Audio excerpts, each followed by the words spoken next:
Very, very welcome again. Come in, have a seat. Welcome to the Nordic Council of Ministers. I'm Maria Grachev, the director of the office in Estonia, and you are all very, very welcome to this panel, men and women, and also everybody else. But we have a few gentlemen here with us, and I was just saying, why stop a good tradition? We had a panel last year on men's mental health, which was a male-only panel. So why not do that again? It was great. It was a very, very interesting discussion last year. So here we go again. Favorit i repris, as we say in Scandinavian. I would only like to say welcome and encourage you to also ask questions and make comments. The panel here has promised to not agree on everything, but to actually argue a little bit and come up with some different viewpoints. I think that's what makes a good panel. And so it's over to you, and in particular to you, Ott. Thank you. Good luck. Hi, my name is Aitoja. I'm from this. I work for the city of Tallinn, and I'm expert on mental health policy. So I've been working in the sector for quite a long time. I've been working in mental health and in the education sector for quite a bit, which are sectors traditionally in Estonia occupied by women. So it's an interesting experience from that side of how to come in as a man into an area where you mostly don't get to work with other men. Yet you mostly, or at least to a very large extent, have to talk about men. So this once a year opportunity for me apparently is to talk about mental health with men. So this is why we have this excellent panel here to discuss how our ideas of manliness can both hurt and help men, as this discussion has been quite prevalent both in recent years, but the ideas of what a man should be like has roots throughout our history and has affected our society all the way through that. So to bring this topic to our own ideas, or to bring our own interpretations to it, we have four excellent men here with me. First off, Arno Lauk, who is a lecturer at the Police and Border Guard College here in Estonia. And Arno, could you sort of shortly open for us, what's your connection to this topic of mental healthy manliness? So all of us were introduced as experts on the introduction. So, the only thing I would call myself an expert is in being a man for the last 37 years, and it's something I've put a lot of thought into. And perhaps instead of introducing my background, I'll just approach from that side. I come from an environment that was very female-dominated. I grew up with two elder sisters and a mother, with a very absent father. So the question of how to become a man has been in the forefront for me, pretty much for my entire life. And one step on that path was going to the national service, experiencing very different environments, especially because I come from a very academic background. So going into something that's physical, focused on the moments, on aggression, was very difficult or different.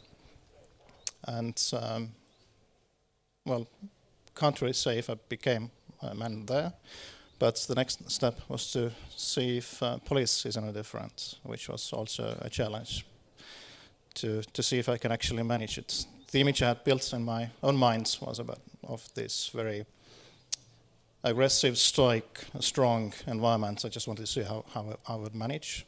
my aim was to stay there for 6 months.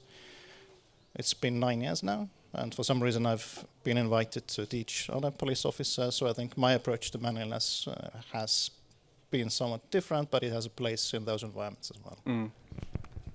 And those experiences, I think, will be really important for this discussion as well, especially like what you, again, your personal experience, but also what you've seen in the field. I would jump to Martin Reisner here, who is the head of the Defense Willingness Department at the Ministry of Defense here in Estonia. What's your connection to this topic? Yeah, thanks, Hoyt. I think the speaker before me took the words right out of my mouth. I wouldn't characterize myself as an expert on manliness or mental health, but I can reflect on a few things that have crossed my table during the work that I've been doing. You also mentioned that you had 2 sisters.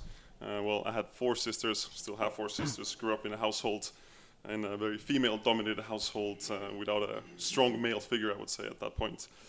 So that's my background a little bit. But in terms of my professional work, I work at the Estonian Ministry of Defense in the Defense Willingness Department. We set this up straight after the war started in Ukraine. And what we realized is that if we want to be able to defend Estonia, we need to have our reservists, who are predominantly men, 99% of them, we need to have them physically fit and able and motivated to defend our country. And this is where it tied into my work, because, to no surprise there, the issue is quite significant when we can't get enough men to go into military service or show up for exercises. This becomes a security issue, not just a societal issue, not this general discussion on masculinity and femininity, all these different aspects, but from the Ministry of Defense point of view and the military point of view, this is a real security issue. So I think this is why I'm on this panel, and this is the viewpoint that I can reflect on this, despite being no expert on it. Thank you, Martin. And then we have Joonas Kekkonen from Finland, who's the development and education manager at the Mesikit Association. Probably open up a bit, what's the association and what's your association with manliness? Yeah, Mesikit is an NGO in Finland, non-governmental organization that works with just men. And we work for welfare of men. And my point in this is that I have been working since 2007 in different organizations, just helping men, creating programs, creating ways of helping men and changing their lives. And my point in this discussion is that when we change men, the society changes, and for the better. When we help 100 men, it changes a little. When we help 1,000 men, it changes more. When we help 10,000 men, it's a movement. And it may be just small things that we are creating them. It may be some crisis that we are creating a better way of understanding for men. And by this, we are creating a society that is different. And it doesn't benefit just the men. It changes things for everyone. And I have been creating these programs for Mesikit, but I have also been helping other organizations create these programs and helping them develop their own ways of helping men. And that's been my work goal for last 17 years, 18 years. Yeah, so lots of experience that we'll need to sort of bring up here so that we could also not just talk about like what's wrong, what could be better, but also how to get there. Yeah, and the most important question is that what men need, but also what are they capable of getting out of the programs at that place in the society? What are the hindrances and what are the benefits that the men can understand? And then we have Ole Njorfeld, and you come from Norway, from Reform Resource Center for Men. So, and I understand you're a sociologist there. Yes, I'm a sociologist. Is our mic working here? It is working. So I'm a sociologist. So our center, we're a national knowledge center for boys and men in Norway. We're quite parallel to Jonas' organizations, working to improve the welfare state and include men in the national gender equality policies, in Norway. So we work on mappings. We do projects on different areas like men in female-dominated areas, how to have men making that a good workplace for men. Project on fathering to support fathers, migrant fathers, diverse set of projects. So I'm not an expert in mental health either, but an interesting project that I did. I interviewed 15 boys about their usage of social media and influencers online, and of course that has a big influence on their mental health. So I think that is something to bring to the table in this discussion. Absolutely. And now we'll sort of jump into the deep part of the discussion of, well, what do we see as the challenges and where do we want to go? But for the audience here, I'll try to sort of scan every once in a while, and so that if you have questions in between, and then we have a mic moving around that so that you can jump in as well. We'll have some discussion time as well in between and in the end, but again, great questions in the middle are also very welcome. So, before we jump into exactly what we sort of see as the challenges with manliness, we should probably try to figure out what is manliness, so that when we start this discussion, we don't put just everything in there or just cherry pick what we kind of feel like. So Ulla, how would you define manliness, and what's sort of important to consider there? If you see masculinity and manliness will always be changing. It's always new. So it's very different to grow up as a boy 100 years ago in 1925 than it is today. So then you was expected kind of, if your father was a farmer or office clerk, you were expected to go into his footsteps. Well, this is quite different now. So I guess what it entails to be a man is very, very different and specific in history. What class you're in. So in my organization, we are very committed to what we call as caring masculinities. And I think a lot of we in the Nordics are, and in the Baltics are, that in the 1990s, that it was a lot of men who mobilized wanting to have caring relationship, knowing to know their kids growing up, to have this connection and not to be distant fathers, having more equal relationship with their partners, and a kind of standing up to this distant father ideal, wanting to be more present. And I guess that our welfare state have kind of promoted, we have the father's quota. So I think this is a masculinity ideal, one kind of ideal of masculinity that I think is very important and that we need to kind of protect. Yeah, I would say that's sort of this idea of masculinity that we're moving towards in Estonia. And like the 90s here was quite a different time. It was probably one of those really strong, like, absent father area at times as well, where masculinity was, well, very rigid, and now it's shifting a lot. As you said, that it changes with the culture. And I guess one challenge that we're seeing socially as well is that it's shifting so fast that many have a struggle of keeping up with it. So, but as you said, it's not something inherent in our biology that it's to be a man is to be this one way, but it changes with culture norm. So, but considering what type of manliness sort of, or this masculinity we need in Estonia, well, I'll jump to Martin. So we are sort of defense-wise, national security-wise, we're in a precarious era where we need our men to, or also our entire society, to be able to defend our country. So considering sort of soldiers and service members. What sort of manliness do we need there? What's the sort of the manliness that we need to best protect our country?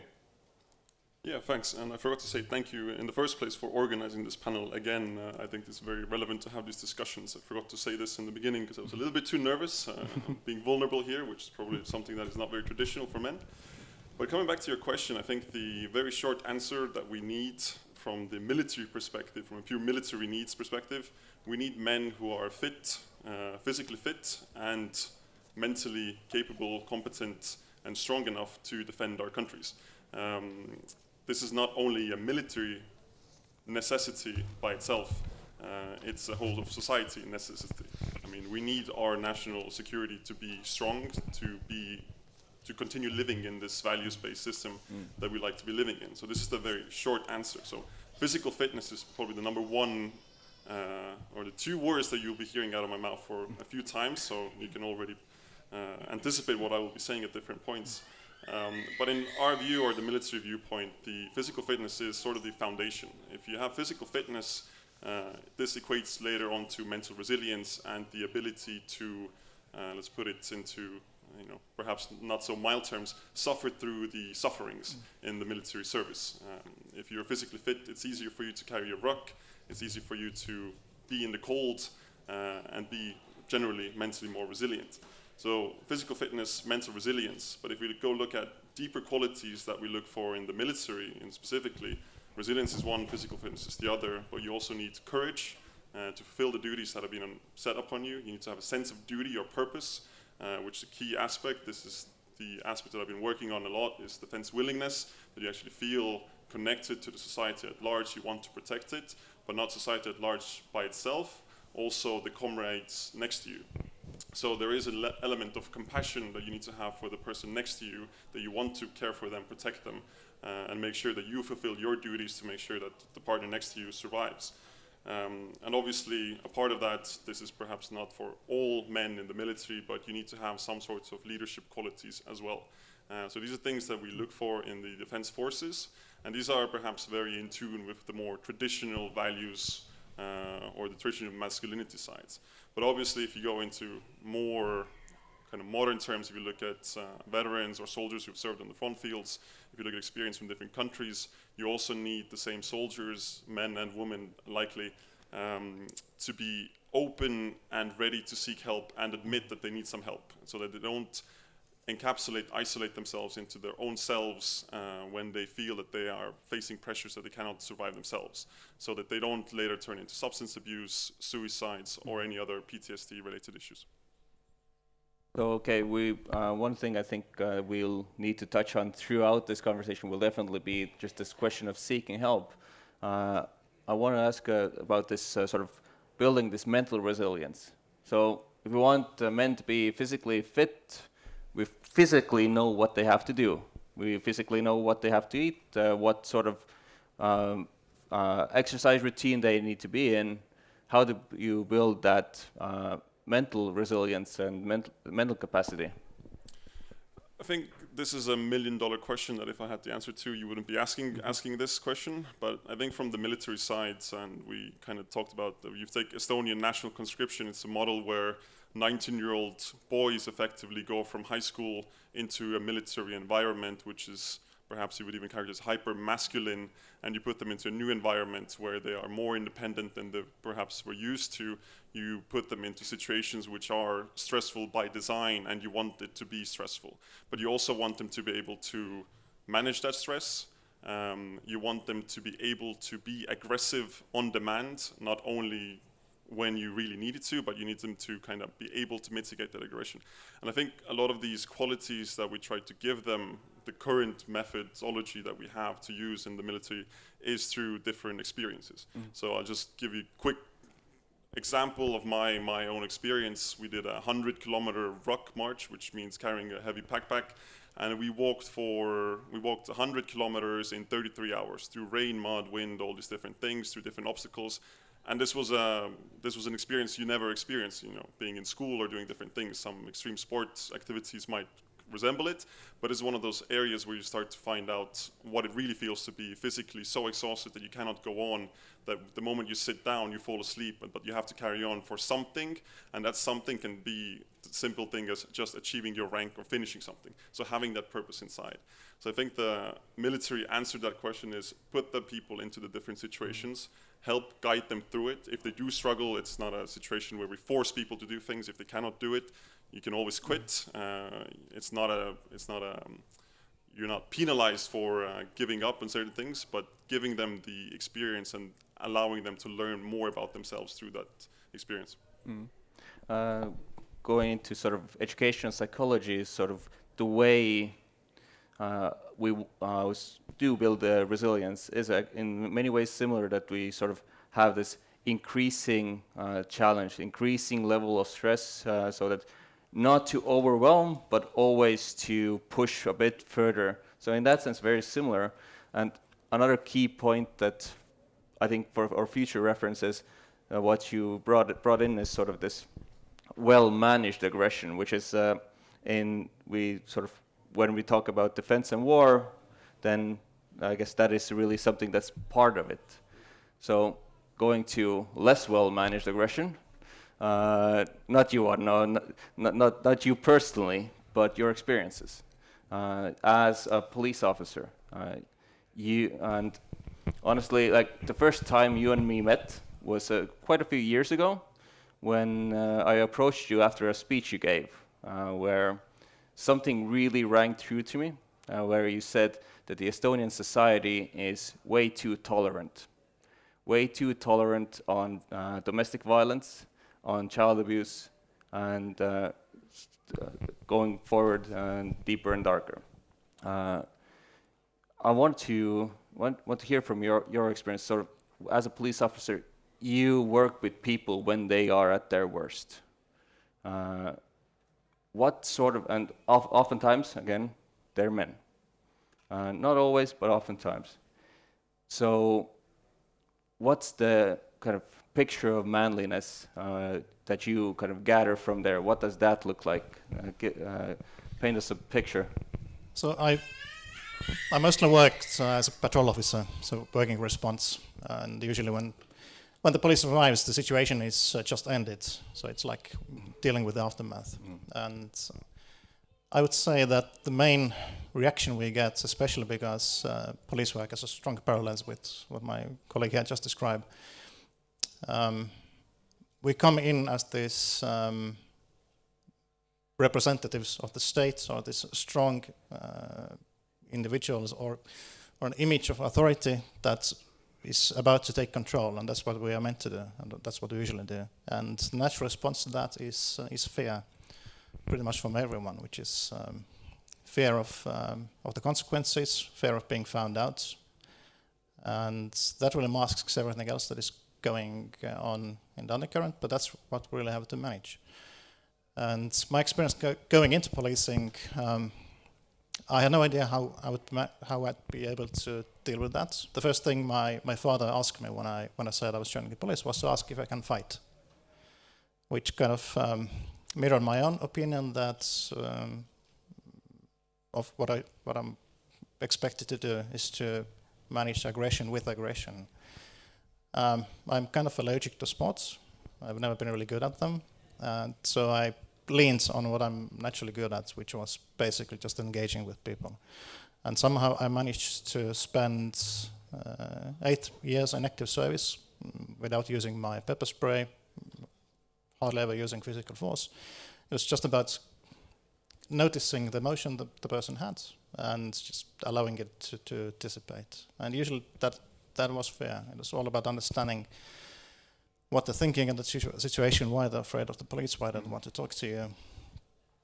But going back to what you mentioned before about us being tolerant about violence, I think it's not that we have chosen to be, or that it's something we do with any kind of awareness. It's that maybe due to history, or mainly due to history and generational trauma, violence and trauma has been so ingrained in our in our society and our character that it's become normalized, and it's really difficult to draw the line between what is violent and what is not.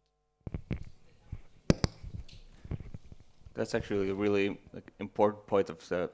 So when we're discussing manliness here, and we're trying to think that we probably need a shift there, but that is something we're sort of thinking here. But what we're trying to shift is something that's normalized, and people sort of usually don't want to change what they consider normal. So that's probably one of the challenges that we're also up against here. Well, I'll jump to Jonas now. So thinking of these our current ideas in society of manliness, again, different countries, a bit different context, but still lots of similar patterns. How do these ideas of manliness help men, and how do they hurt men? I mean, there must be upsides if we're kind of holding on to this idea. Well, the whole discussion that when we are talking about men throughout the world is that there's this paradox. Men want to be strong. That's a positive trait. They seek solutions. Men, when there's work to be done that needs to be done, they are there. And if there's a crisis, many men can go to those crises and maybe collapse after everyone else. But they can go on, maybe not feeling anything in that moment, but going through that and suffering enough to go through that. And that's a positive trait in many ways, enduring. But on the other hand, men want to be strong. They yearn for that strength so much that they are weak. They are vulnerable because of the invulnerability that they seek. That they don't want to show their fear or their weakness. Even they don't acknowledge it to themselves. And because of this weakness, they may break. And they may not seek help when they should. And this has been one of the points that we have been working towards in Finland, getting men earlier into services. Of course, we have to talk about this in a way that this is cheaper. We deal with less time off from the work, we get less divorces, we get less suicides and so on.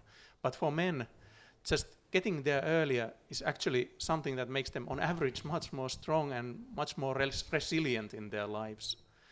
And when we work with men, some of the things that may be part of the traditional masculinity in some ways, but are also part of the modern masculinity that they need are, for example, assertiveness, acknowledgement of their own feelings, setting boundaries. Because if these things are not happening, they can have real problems in their lives, whether it's their work life, their relationships with their spouses or their children. They need to have knowledge of their own values and then assertiveness to use those values for something. And that makes them actually, acknowledging their own feelings makes them less vulnerable and less dependable on others and how they feel about them, the men themselves. So these are the things that we are working with men on regular basis.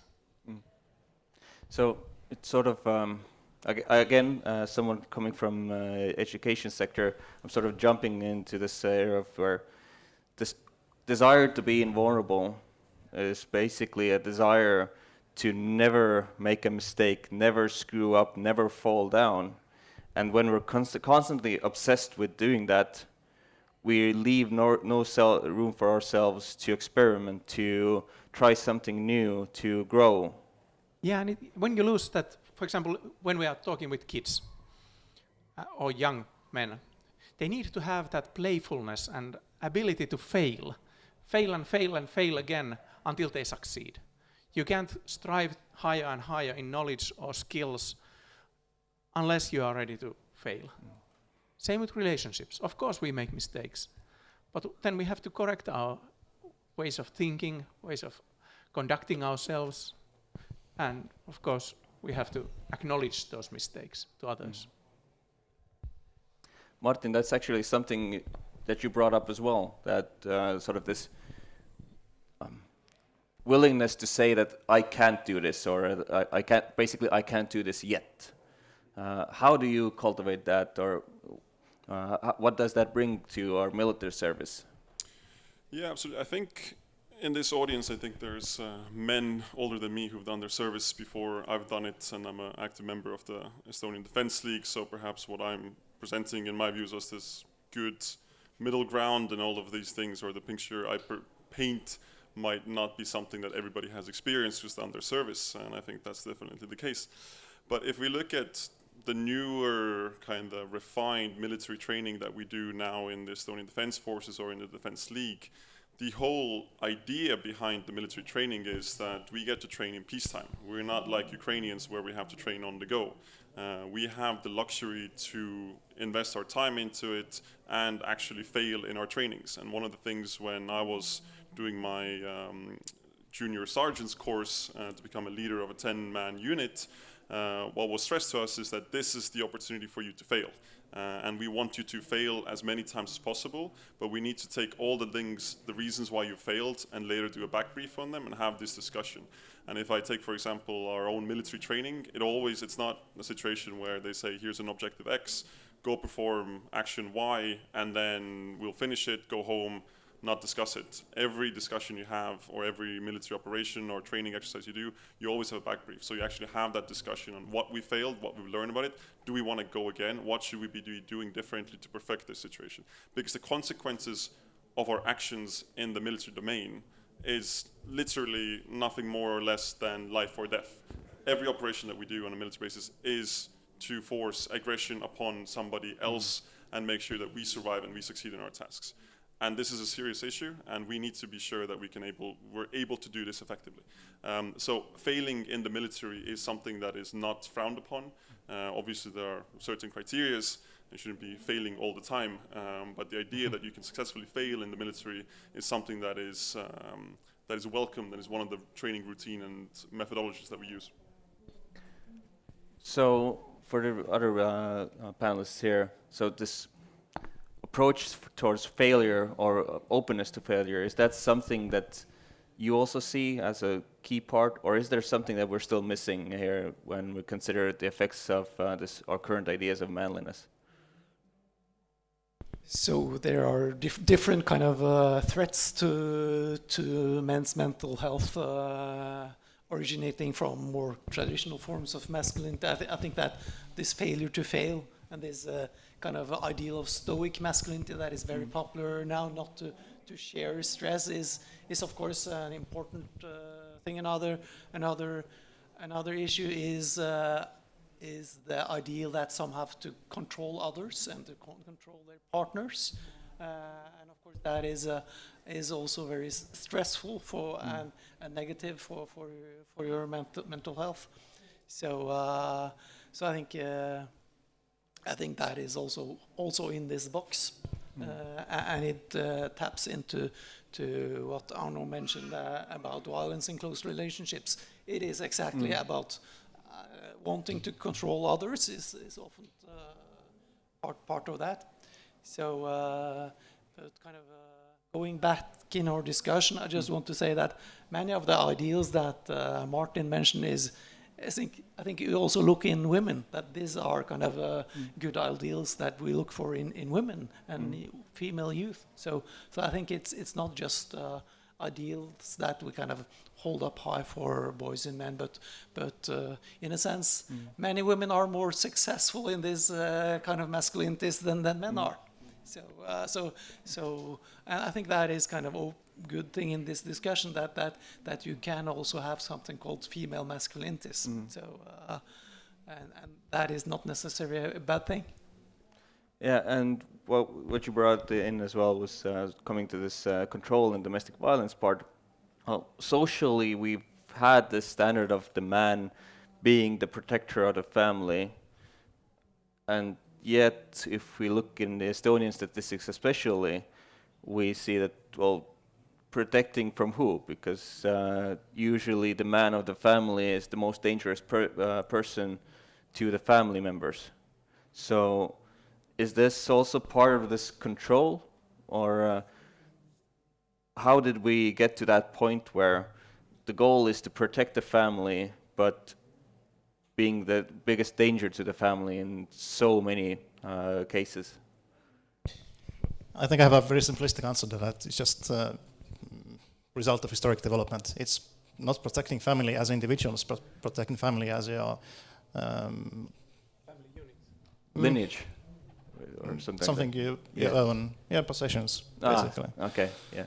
It's families for you that is there to support you emotionally and other ways for you to succeed as a man in the society, especially on the political level. But I'd like to go back to the question you asked Ola about what manliness is, and as an anthropologist I can confidently say I have no idea. I think the real question is what kind of masculinities we could have and what we could develop, because as we know they are by no means fixed, it's just what we have at the moment. And I think what Jonas said about playfulness really well ties into it, because why do we assume that play should end with becoming adults?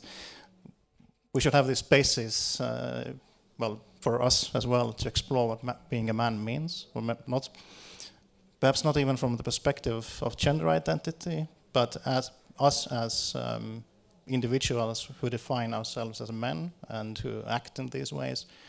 What other roles could we carry? What could we bring forth from inside ourselves, just to test and see? But I think one of the limitations around that is not internal. It's also about how others perceive us. The people around us, our partners, our family. Because the expectations we have about manliness are internalized. They come from somewhere. We didn't make them up. So it's important to explore that interplay between what happens when we start with experimenting with these different behaviors. For example, let's say I'm this traditional man, I know that feelings are for women, but I want to kind of explore my limits to see if I can express them better. If I've chosen a partner who kind of mirrors my expectations, it's going to change the dynamic quite a lot.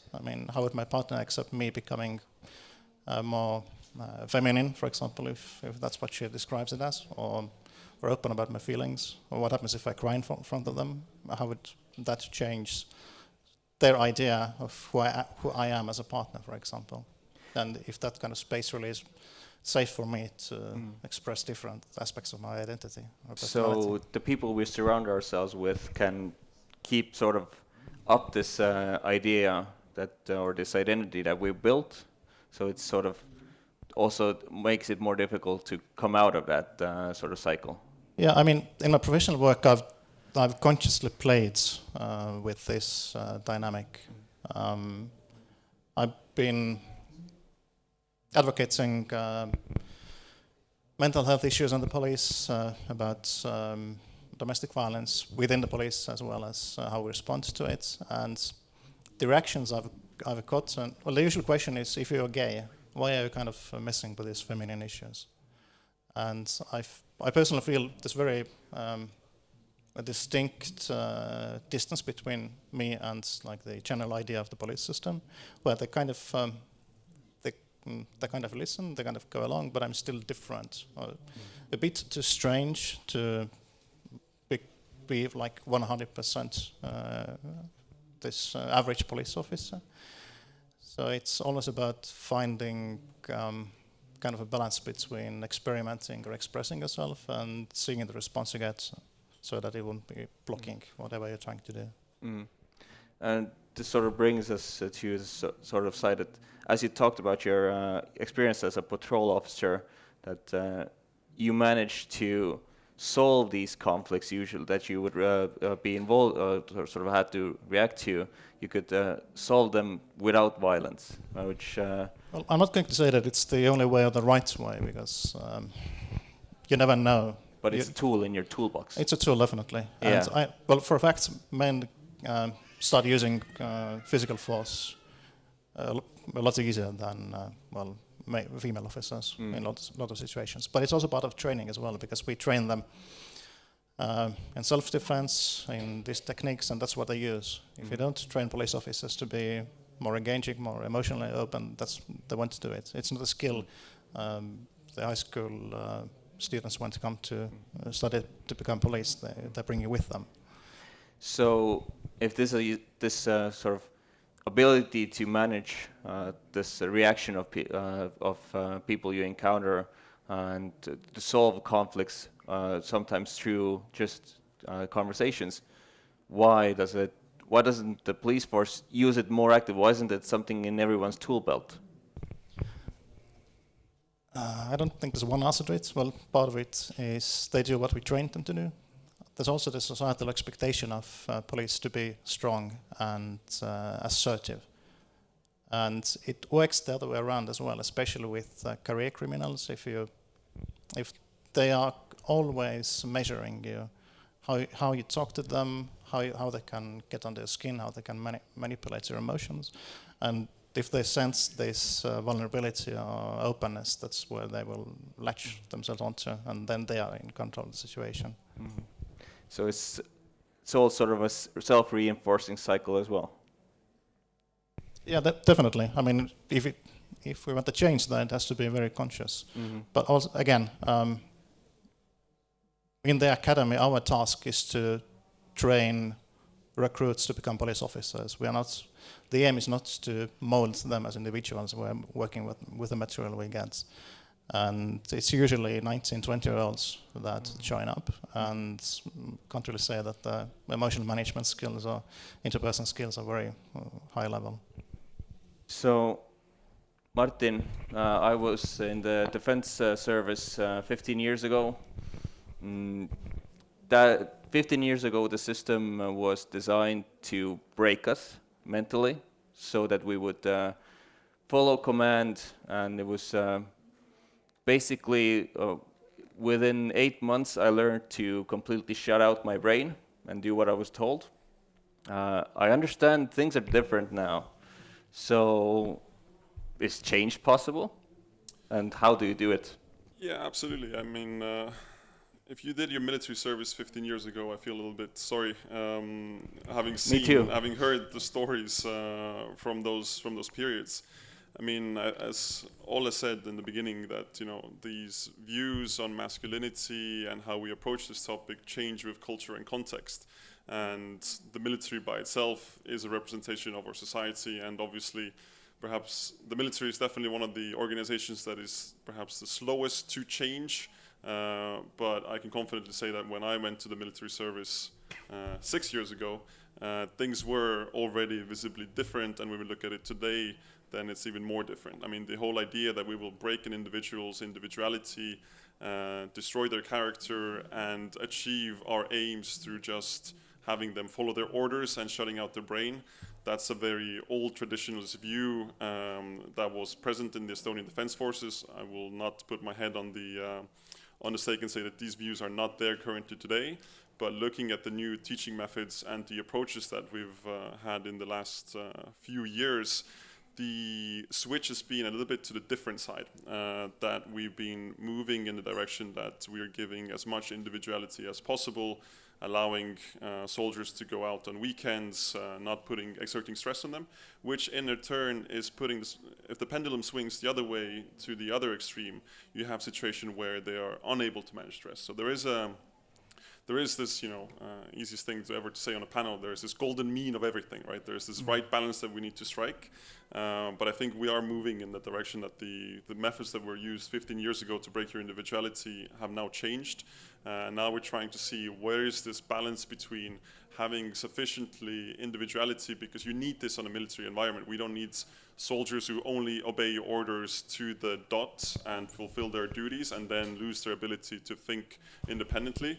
Because if you look at the perhaps going into like military differences here, if you look at the Russian and the Estonian or the NATO military training styles, one approach is that you have a task and you're told to complete that task. The other part is, and the the freedom of authority to fulfill that task lays on the commanders to decide how they want to do it best. The other approach is the kind of the Russian method, or I think the methods that perhaps were used 15 years ago more actively, is that here's a task, here's how you'll do it. If you don't execute it like this, continue executing it like this until you die, effectively. So this approach has changed, and we need this, and we need our armed forces to be much more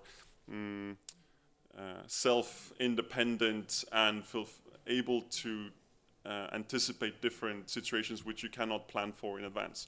So I think these things have changed to the better. I think with every change you will have kind of the overshooting part. So we have now situations where some conscripts going into the military are saying, well, no, this is far too stressful, and I cannot do different things, and I'm not trained for this. And just give you an example. What I mean by this, I don't know if it was during your period during the military service, but you would have push-ups in the mornings, which some people might say this is not good, but generally we need people to be physically fit. Here's that key word again. So at some point they stopped having push-ups in the mornings because it was too stressful, and we gave everybody an individuality to decide themselves when they do push-ups. We told them we expect them to pass the physical fitness tests, but to no great surprises, I suppose, the physical fitness tests were not being met during those times. So there is this balance that you need to have between how much you force people to do something and how much individuality you can give them on the other side. So it does seem that there's this sort of, when we talked about this need for control, there's with a very masculine system that we've had in the military, sort of this ability to, okay, maybe we can actually loosen some control, but still then there's a need for structure still remains. But when we manage to loosen this control, we also need to build leadership. What you also mentioned is necessary there, and I think that's kind of brings into many different parts of life, especially men as leaders in many positions. How do they work? Do they work through very strict control, or do they actually empower the people that they work with? I think, is the question to me, or? Just a comment, but Okay. you want, yeah. Well, I can say from the teaching practices, when we teach our commanders, we teach them not to be these tyrannical figures, which perhaps is the easiest part of, easiest kind of model of leadership you can go into, just be a tyrant and be the biggest dick in the room. But this is definitely not the one which is most successful, and this is something that you have to hone out as well. So you have to strike the fine balance that you empower the people in your squad, because what you want to teach to your commanders and your units is that you have a collective responsibility for something, and that collective responsibility oftentimes to make sure that everybody is alive and the task gets completed. And to do that as an individual is not possible, so you need to be compassionate towards everybody in your team. And as a commander, what to teach is you have to make sure that everybody understands their role, what their needs are, and specifically as a commander, you need to make sure that they feel empowered to do those different things. And that might sometimes mean that you will pick up their ruck, you will give them your food, you will do everything for them to make sure that they drag along with you. Jonas? Yeah, about this golden mean, we in Miesakit have been working with men who have depression in their family and who have little children. And this is something that women have been dealing with for a longer time. But now that men are, in Finland at least, taking more and more part in raising up the children and in what happens in the household, there's this need for perfection that men are getting into now. And from what we gather from women's organizations in Finland, women have been going for this perfect motherhood for a longer time.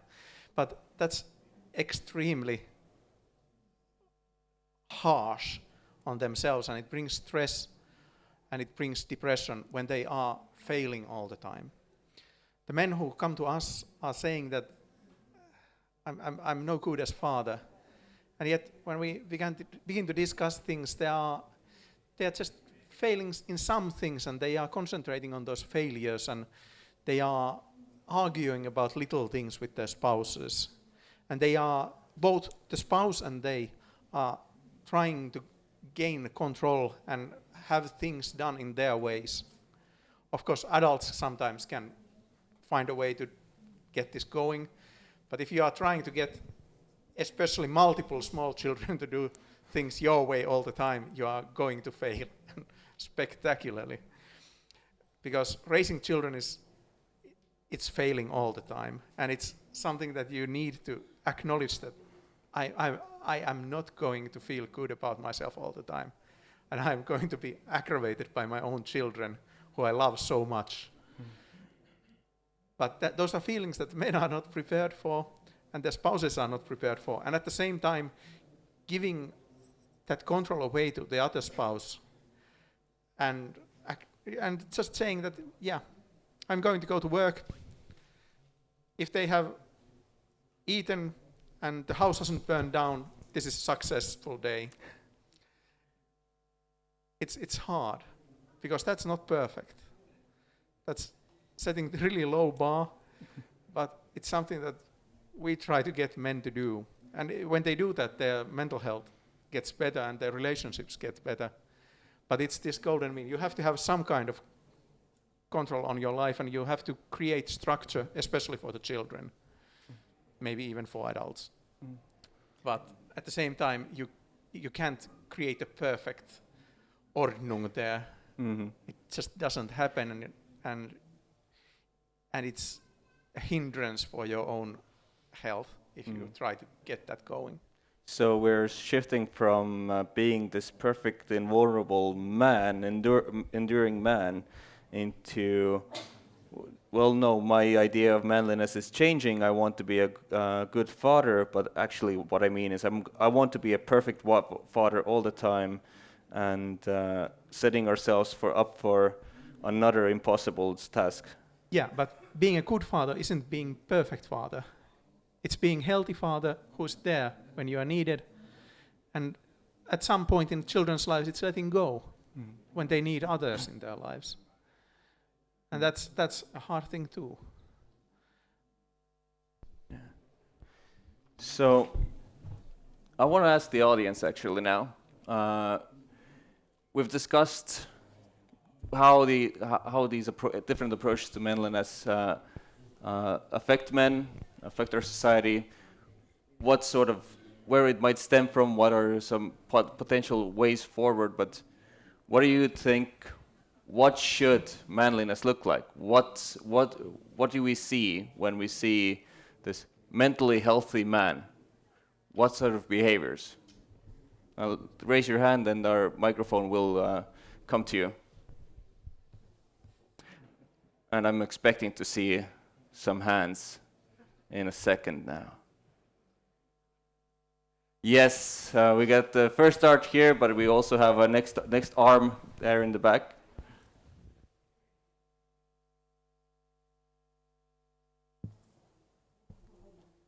Okay. Maybe I don't have so much comments about what the man should be, because I also feel like that the idea of masculinity that we've been having for years are right now actually toxic for male mental health. And we should look into more like maybe combining the ideas of femininity and masculinity, because we see as all the new features that we are trying to teach men are compassionate, being compassionate, more emotional intelligence, and generally stuff that has been marketed as feminine for years. But I have the question for you, since for all of the panel, since the idea of femininity and masculinity are being kind of combined, and we see that it's important for both to have both features, do we even need to fulfill those ideas separately, since we see that both genders need both features, and maybe having the idea of manliness and masculinity could still linger to being toxic and promote still some aged ideas of violence or aggression or something like that. So are we sort of trying to keep alive something that we should leave in the past this distinction of manliness and femininity. Ola, maybe you could take that. I can start. So I absolutely agree with your argument, but I see a difficulty that I think gender is there to stay, kind of to grow up as a boy or a girl or trans even. You want to invent yourself and you take inspiration from the people around you, from film, cinema, your peers. So kind of to formate your own gender is kind of a job that everybody will do, even if we want it or not. But of course we can try to kind of have some ideals and make it better. And I think that Arno and Martin gave some examples of something that are being done, but a lot of more things that we can do. And of course the welfare states and the policies kind of underline something. And I think that we should continue kind of the road that we're on. So, but it's I don't have any kind of immediate radical solution. Yeah, I think it would be excellent if we could separate characteristics and behaviors from gender and just focus on them, which I don't know if is realistic, but I feel like one maybe shortcut to what you described is to focus less on being a good man or a good woman and focus more on being a good person, because that's really what brings it together. Yeah, I think the ideal answer to the question is just be a normal and a good person, right? Doesn't matter if you want to label me as a masculine man or a feminine man, really doesn't matter to me as long as I can go about my day, have good relationships, be kind to my friends, do something purposeful in my life, right? Ideally, that would be the great situation, and it would strike kind of the middle road of this discussion, hit the golden mean. But I think there is this pressure from different parts of society, and not perhaps even from the male sides, but from the female side as well, to kind of put these frames on different things. And I think one of the issues, and now I'm touching this pink elephant in the room, which we haven't really discussed, is the role of feminism, and how does that relate into the interpretations of masculinity. And this is a very touchy subject, so I'll stop here. Jonas, yes. Yeah, now we're going to disagree. I work in an NGO that has a motto that if you come to us and you define yourself as man, let's talk about it. We have different programs, and the men who come to us, they feel that there are huge amounts of there's gender specificity in how their problems are going. Whether it's divorce, whether it's being a widower, whether it's having children, whether it is having testicular cancer, or whether it's being a victim of violence in our society in Finland, there are these things that are more specific to men in these situations. And of course, if you experience these things as a woman, you may need help about these things in a female-specific way. For example, domestic violence is experienced in really different ways, and how it is handled by authorities is really different in Finland by what they deem your gender to be. So there is a need for this. Should there be this need? I don't know about that, but actually there is at the moment, and what we have discussed here, it's not just a positive thing. For example, in Finland, men's alcohol consumption has been going down for a while, but women's hasn't. So there's this, I don't know, equality of stupidity there that we are experiencing too. But there are these things that are going. And for example, in domestic violence, women's violence hasn't gone down at the same time as men's domestic violence numbers, according to victim studies, has been going down. Let's hope that the female-specific work there that has begun in Finland will lower the numbers for women so that they can talk about the domestic violence that they are perpetrating. Because they need different ways to discuss those things than men do. And they don't have the same structures for discussing those things and being the perpetrators. There is not that role in Finnish society yet. So let's hope that in 100 years there's less need for these gender-specific discussions and services. But in mental health too, we have had programs where, for example, in students in Finland, when a program was brought down, because in Finland many NGOs are losing funding now, there was this male-specific program, and they said that it was a great program, but they wouldn't have funding for it now. So they made it a universal model, both men, women, they didn't specify gender, so everyone was welcome there. And then when it had been going for half a year, we asked, well, how is it working? They said, it's working great. The results are extremely good. And 95% of people coming in are women. It was a good program that was formed for men, and when it was just for men, the men were coming in.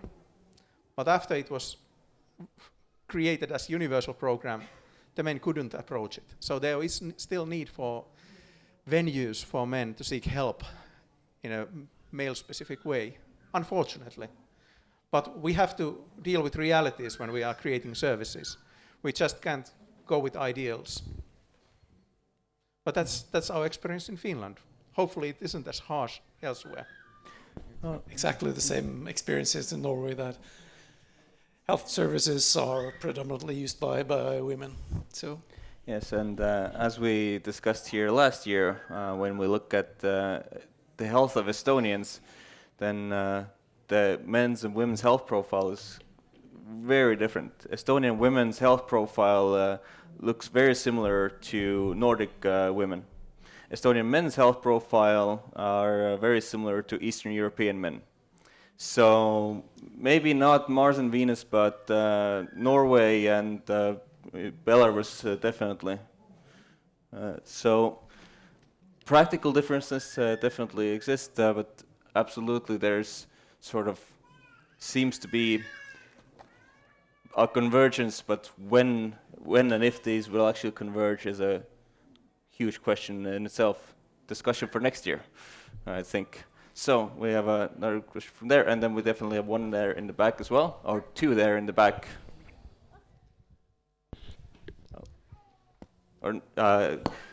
So the question from our side was, what sort of the ideal kind of characteristics or what we're looking for in a man, but also, of course, when there's questions, you're welcome to ask them. Yeah. Hello. When I was a teenager, then my favorite movies were Rambo 3 and Terminator 2. When I grew up, now my favorite movies are Rambo 3 and Terminator 2. So, but I feel that around me the culture is kind of shifting away from these kind of characters, these kind of idols, these kind of alter egos. And I think this mental health of masculinity and manliness is largely related to how the culture around us shifts and how we can, I don't know, I can say us as a masculine man or who perceive themselves as masculine men are handling this changing of culture around us. So my question is, how would you propose to handle these kind of changes? Oh, so you're opening up our next block of we'll get to with the questions to everyone who had the questions before as well. But since we're getting our next block opened up of how do we handle these changes,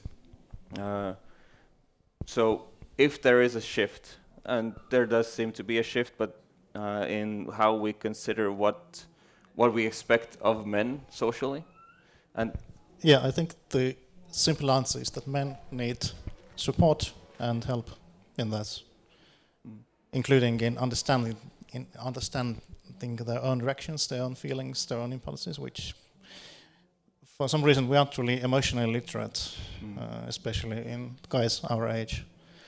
And yeah, I just lost my train of thought. Somebody else can answer.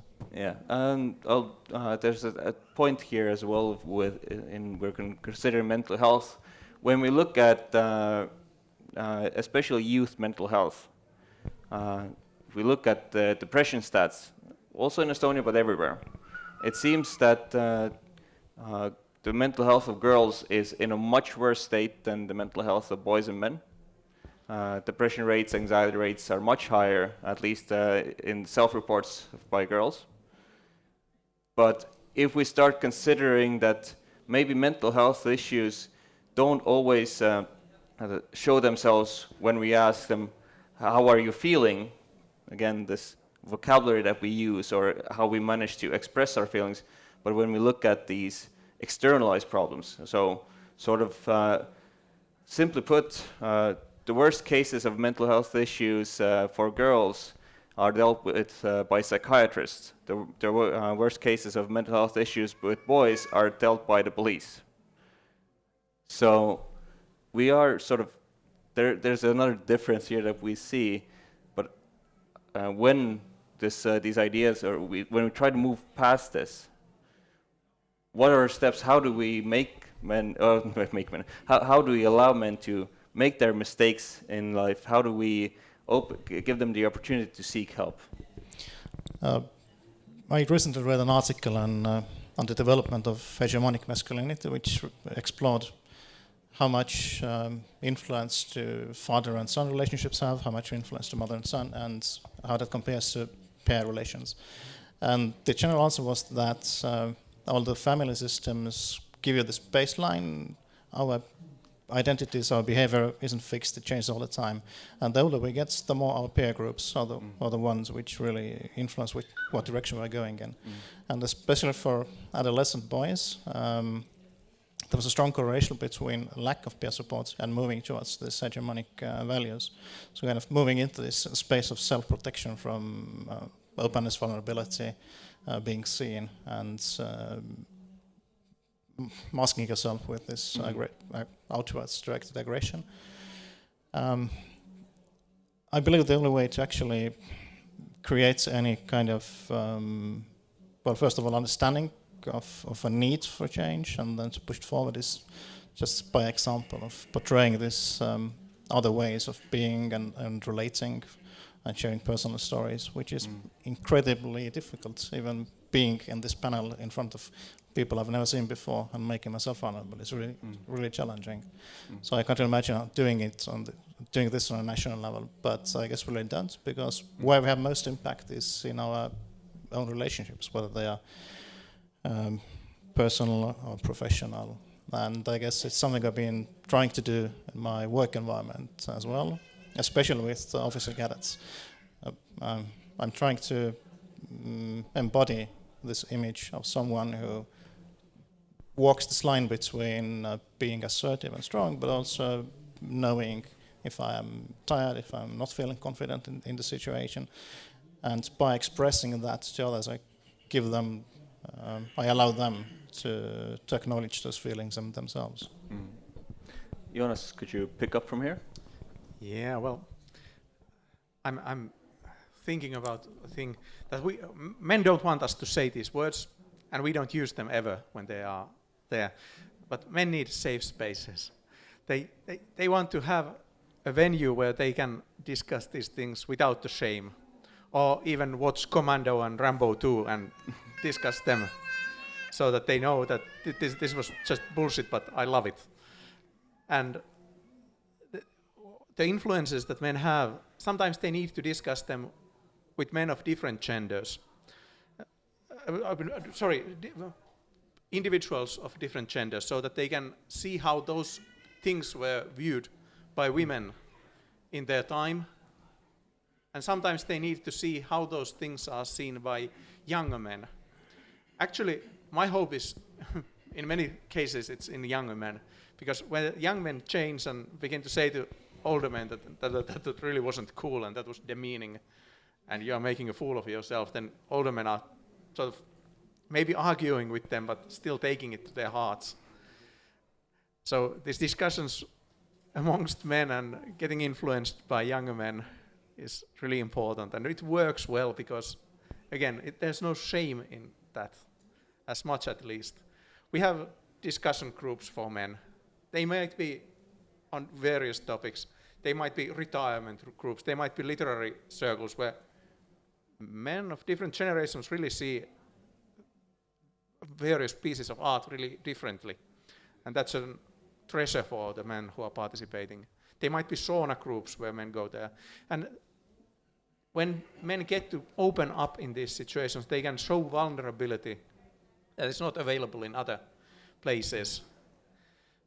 And they need that. They need that in their lives. And it's something that we've been denying them too much.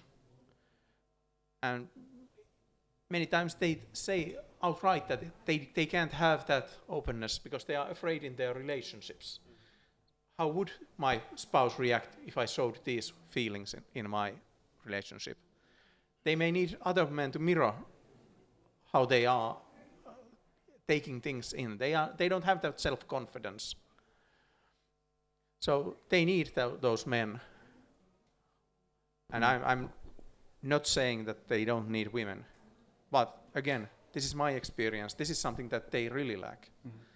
And if there's someone that they say that they do use as a discussion, they use their spouses and their mothers, and they are so valuable to them, but they are not enough. Mm. I'll just give it to Ole first, and then, yes. At our center, we have similar experiences, like Jonas is saying that people say that women are more expressible, can express their feelings and better at this. It's not our experience. When men come to us, come to our therapist or our groups, they are just as competent to express their feelings as the women that come to our center. So we don't see that kind of difference. It's kind of venue. Mm-hmm. But talking about what can help boys and men to kind of seek help, I think one big obstacle is that we have just touched upon is homophobia. Mm. The fear of being termed as gay if you talk about feelings or if you open up.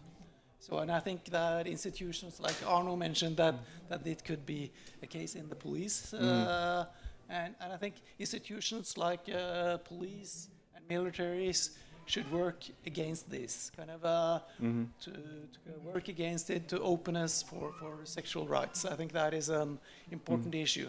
Because those institutions are models of manliness in our society, so if it's there, then other places copy. Yeah. But also amongst young men, interviewing young men, they say that to me that is one of the reasons why I don't open up, because I would be called gay or effeminate and manly. So I think that is also a thing that we should deal with. Martin? Yeah, maybe I think the question that we started from is, how do we manage or mitigate this change? I don't think there's, again, a fixed answer for this, but I think two very good points were drawn up here, which I would like to stress, perhaps reflect also from the work that we were doing at the Ministry of Defense. Just on a personal side note, I'm 29, turning 30 soon, so most of my friend groups that I've been friends with for a few years, we've gone through this, finishing university, first employment, you have money, you have the time, you go out, you party, you meet girls, you have all this fun in your life. Then you get more professional, have more travels and different things, then you find a girlfriend, then eventually you get into the stage of having kids. And our friend group has gone through that, and only just recently we were sitting down for a get-together, which is now far more infrequent than it used to be. And we're having a discussion that, I'm having a second kid, I'm really afraid, I'm not sure how I'm gonna manage this. And these are discussions that, you probably will have at home with your spouse as well, but the environment you have with your male friends in that context is completely different. And this is also something that we try to encourage in the defense forces as well, that if we want our reservists to show up for the fight, effectively, it's not a question only of motivation, physical fitness, it's also about the cohesion and camaraderie that you have between different people. And to my surprise, having spent countless of hours, 4 o'clock on post with somebody sitting in a car, completely bored out of our minds. You don't get into this conversation too often that, hey, how are you feeling? How's your wife? How's your different things? Estonian men specifically are timid of small talk or going into these vulnerable areas. But then I did for my own, because I'm a behavioral science student, I tried this experiment on this group and said, well, guys, we have like 20 minutes, we have to do something. Let's do a circle discussion on, what's our history, or like how are we feeling, how we're doing different things. We started with a very basic question, where did you grow up? Where was your university? And then people start reflecting, well, I grew up there, and turns out 10 people, in a group of 10 people, guys who'd spent more than 4 years together on regular exercises, didn't know that they were practically neighbors in their childhood. And now the question is, what you can take away from this is, how do we create such environments where men can go have these discussions with other men, because this is vitally important, but how do we structure it that it's not, drinking beers, discussing things which are not productive to their health, but rather the productive parts, that we can actually facilitate these discussions where we can actually be open and vulnerable and go into these areas. If we could equip all the men in the world, or every man here definitely has a friend group, next time you sit down with them for a beer or just for some training exercises or going to the gym, have that discussion with them and see what change that has. I think it starts from these little things. I don't know how we can invoke it into policy, that we can do it on a wider level. On the defense forces, we're trying to encourage this, that cohesion is something that the unit commanders have to take care of. They have to invite these guys out for bowling, for beers, for saunas, doesn't matter, and facilitate discussions which build trust, which in turn leads to cohesion again, which in turn leads to the effect that where Oid says, okay, well, I've been called up to go defend Estonia, I will say, well, I'm going with you, because there's no way I can leave you on the battlefield without myself there. So we get to that environment. So this from the, again, securitizing the whole issue, but this is the ways we've been kind of approaching it. And again, on the Rambo and the Terminator, I was just thinking here, I got into this like philosophical discussion with myself here, is that I'm not sure what my role models of like films have been. What's like the Rambo of 2025? What are young kids looking up to these days? That's a question that I've been trying to have. Just to sort of jump off on that, in my friend group, it's very common for that our partners, when the men get together, their partners ask like, so how is that friend doing? How is that friend doing? And usually after like we got together, the answer was, oh, he was alive, so I guess he's fine.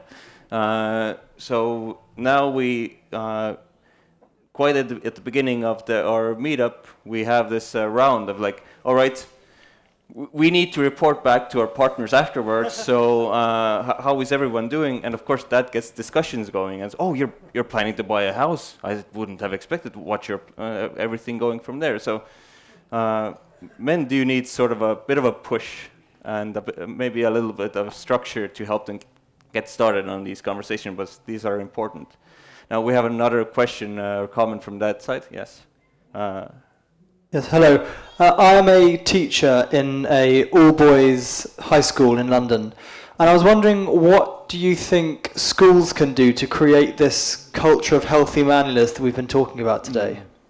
Oh, that I think is a hugely important question. I'm going to give it first here. Anyone more? Yeah, I'm just going to repeat my previous answer. Just keep on doing what you're doing. Be the example you want to see in those kids. Like, embody the man or the role model they should move towards too. And whenever there's any kind of friction or even inter-group conflicts within the class, just guide them based on those values that you are standing up for. I do have to agree on that side. I was a teacher myself, and so when I went to teaching, this ideas of manliness and how they get expressed here in Estonia were very important in that sense. I consider them to be more important on the profession of teaching, and at that point, since I was one of the few men in our working at the school, and the other men were either teaching workshop or PE. So I was basically felt like I'm in the wrong place. I don't belong here, and I was more focused on that. I didn't think that me being a young man at that point has that much of an effect on my students, but it did. Absolutely, it did. Many kids, especially in more difficult families, either don't have a father figure or it's not a very positive role model. And seeing positive models is very important, and also the way they carry and realize their values. Whether you're standing up for someone who's being bullied, or how you express yourself, do you allow the room for bullying, or do you actually try to work through things? Are you open to discussions? Are you open to criticism? I think some of the biggest things I taught my students came through me apologizing to my students. Because as a teacher, especially a young teacher, you will regularly screw up. And admitting that yesterday's lesson was terrible, that was my fault, and these are the things that I want to do better in the future. After a few years, we had a huge conflict with a couple of my students, where they had very serious responses, or very difficult responses, and it came actually from their own mental state that I wasn't able to kind of properly support at that point.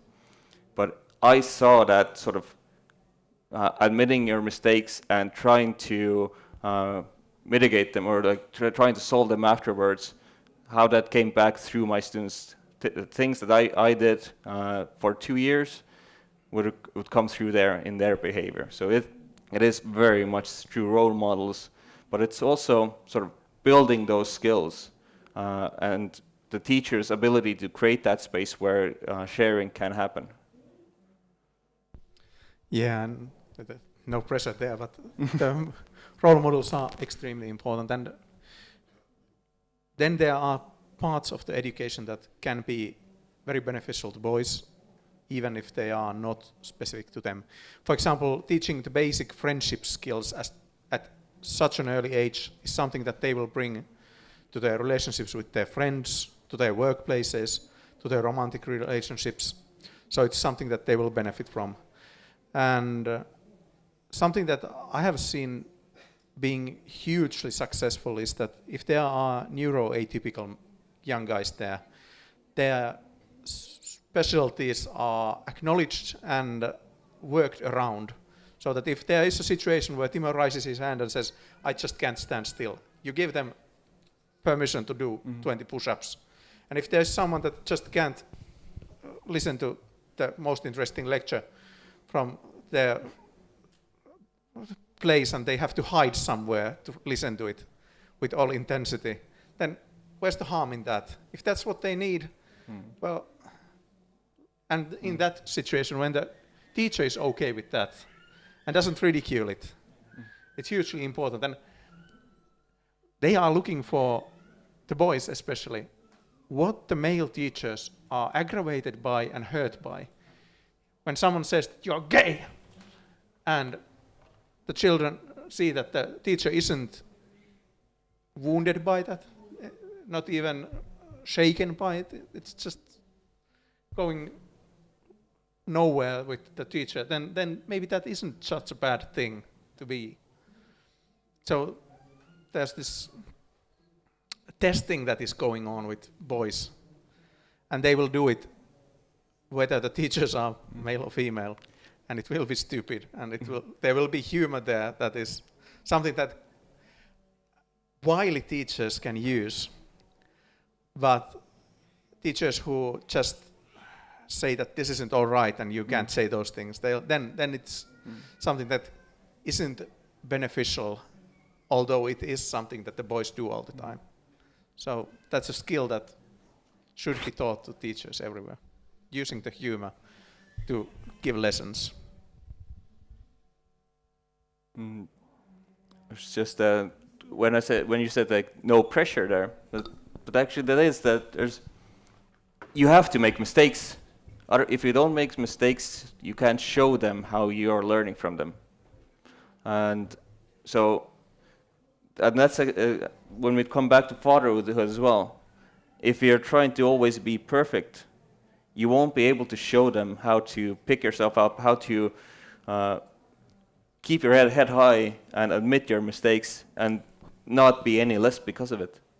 Yeah, and if they outsmart you, for example, either your kids or the people you are teaching, then you have to give them kudos for that. Oh yeah, that was one of the best things I did as a teacher. To whenever my students, I was a math teacher, and whenever my students would find an error in my work and correct me, that was special praise.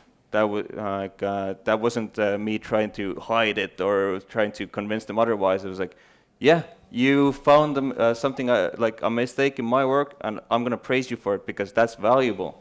You're paying attention, plus that's helping my work get better. And that's something that when they are in the workforce, if they can see that their mistakes are corrected and they can work with that, that's something that their workplaces will benefit of. So one thing that's really coming through in our conversation is to make mistakes and enjoy that and learn from that. Would anyone want to add something else that we need to really pick up and take along? I think you embrace it. I was just looking through my notes and things that I'm taking away from discussion and things I think which resonate with me.